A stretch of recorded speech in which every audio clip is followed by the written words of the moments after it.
Hello student, आप कैसे हैं? हमें आशा है कि आप लोग अच्छे ही होंगे।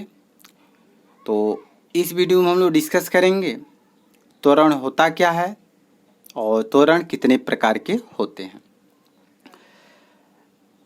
तो आपको बता दें त्वरण होता क्या है। किसी गतिशील वस्तु के वेग में हुए परिवर्तन की दर को हम क्या कहते हैं? त्वरण कहते हैं। यहाँ लिखे भी हैं, किसी गतिशील वस्तु के वेग में हुए परिवर्तन की दर को हम क्या कहते हैं? त्वरण कहते हैं। और त्वरण बराबर क्या हो जाएगा फार्मूला? वेग परिवर्तन बटे समय अंतराल।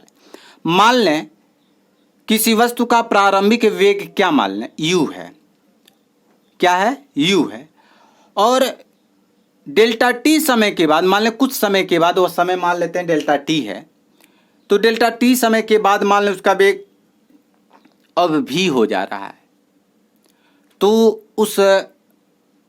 उस वस्तु की गति में जो उत्पन्न त्वरण होगी वह क्या होगा? ए बराबर क्या होगा? त्वरण को ए से प्रदर्शित करते हैं, एक्सेलरेशन बोला जाता है।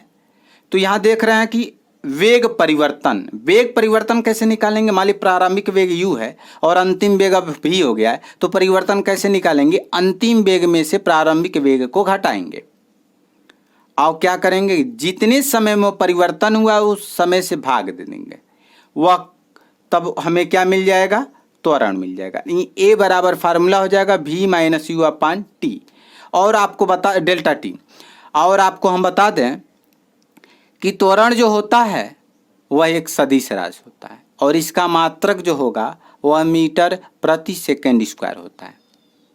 ठीक है, तो आइए हम जाने त्वरण कितने प्रकार का होता है। तो त्वरण आपको बता दें 4 प्रकार का होता है। कितने प्रकार का होता है? 4 प्रकार का होता है। पहला होता है एक समान त्वरण, दूसरा असमान त्वरण, तीसरा धनात्मक त्वरण और चौथा होता है ऋणात्मक त्वरण। एक समान त्वरण क्या होता है? बार बार एक समान शब्द बार बार आ रहा है, तो यहां भी समझ लिए एक समान त्वरण क्या होता है। यदि किसी वस्तु के वेग में समान समय अंतरालों में समान वेग परिवर्तन हो रहा है, यदि किसी वस्तु के वेग में समान समय अंतरालों में समान वेग परिवर्तन हो रहा है, तो जो वस्तु का त्वरण होगा वह क्या कहलाएगा? एक समान त्वरण कहलाएगा। जबकि असमान त्वरण क्या होगा? ठीक इसी का अपोजिट है। तो यहां देख रहे हैं यदि किसी वस्तु के वेग में समान समय अंतराल में समान वेग परिवर्तन हो रहा, तो यहां सेम यही होगा। यदि किसी वस्तु के वेग में समान समय अंतरालों में यहां समान वेग परिवर्तन हो रहा है, लेकिन इसमें क्या होता है? असमान वेग परिवर्तन हो रहा है। यानी यदि किसी वस्तु के वेग में समान समय अंतरालों में असमान वेग परिवर्तन हो रहा है, तो वस्तु का जो त्वरण होगा वह असमान त्वरण कहलाता है। और तीसरे नंबर पर होता धनात्मक। अच्छा भाई, धनात्मक कब होता है? जैसे मान लें आपके पास 10 रुपया है, अब मान लें कहीं से मिल गया और आपके पास हो गया 50 रुपया,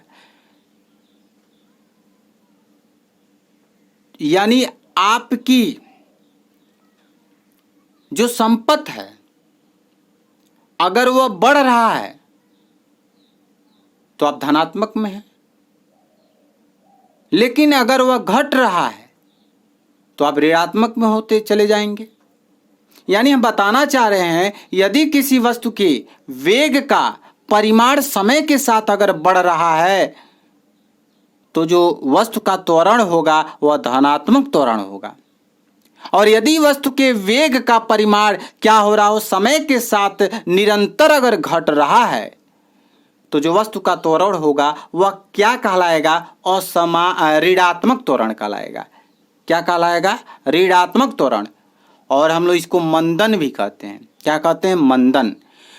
तो आपको समझ में आ गया होगा धनात्मक त्वरण और ऋणात्मक त्वरण क्या होता है। यदि किसी वस्तु के वेग का जो परिमाण है अगर वह समय के साथ साथ निरंतर अगर बढ़ रहा है तो वस्तु का जो त्वरण होगा वह धनात्मक त्वरण होता है। लेकिन अगर वह निरंतर अगर समय के साथ घट रहा है तो क्या होगा, वस्तु का जो त्वरण होगा वह ऋणात्मक होता है। और ऋणात्मक त्वरण को हम लोग क्या कहते हैं, मंदन भी कहते हैं। तो हम इस वीडियो में बस इतना ही। अगले वीडियो में हम लोग एक नए टॉपिक के साथ आएंगे। तब तक के लिए जय हिंद, जय भारत।